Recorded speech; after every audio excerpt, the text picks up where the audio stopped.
இன்றே டவுன்லோட் செய்து உங்கள் ஃபேவரட் ஷோக்களை என்ஜாய் பண்ணுங்க. எப்படி இருக்கு பாட்டி? பரவாயில்லையா? பரவாயில்ல.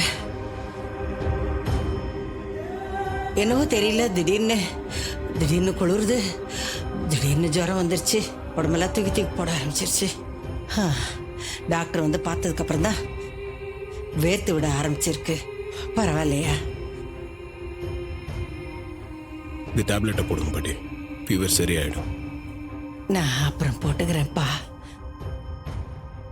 ஐயா, உனக்கு தாயா ரொம்ப அலைச்சல்.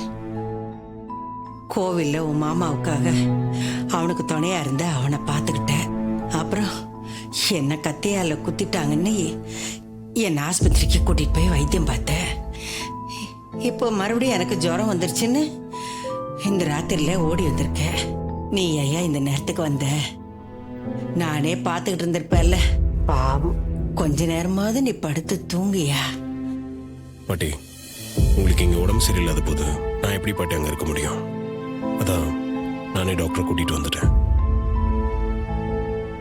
ஐயா, நீ என் பேர மாதிரி என்ன பாத்துக்கிற, நல்லாவும் கவனிச்சுக்கிற, நீ நல்லா இருப்ப ஐயா. பாட்டி, நானும் உங்க பேரன் தானே பாட்டி? என்னையா நீ என் பேரன என்னையா சொல்ற?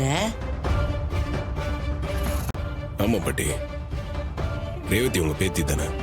ஆமா. நான் தானே கல்யாணம் பண்ணிருக்கேன். அப்ப நானும் உங்களுக்கு ஒரு பேர மாதிரி தானே? ஆமா ஆமா ஆமா ஆமா.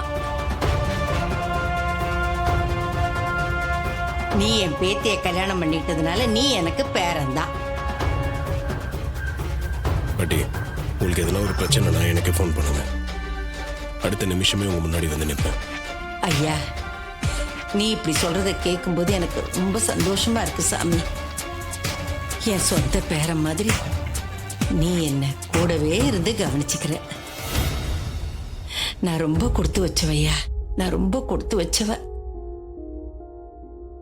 நீயும் என் பேத்தி ரேவதியும் நல்லா இருக்கணும்யா.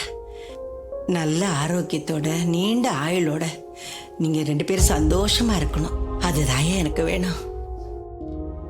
சரிங்க பாட்டி, உடம்பு பார்த்துக்கோங்க. அவங்கள சாப்பிட்றதுக்கு எதனா எடுத்துட்டு வர சொல்றேன். அதை சாப்பிட்டு இந்த டேப்லெட்டை போட்டுக்கோங்க. சரியா? இங்கே வைக்கிறேன் பாட்டி. சரியா? சரி, நான் போயிட்டு விட்டுமா பாட்டி? ஜாக்கிரதையா பார்த்து போய் வரேன் பாட்டி, உடம்பு பார்த்துக்கோங்க.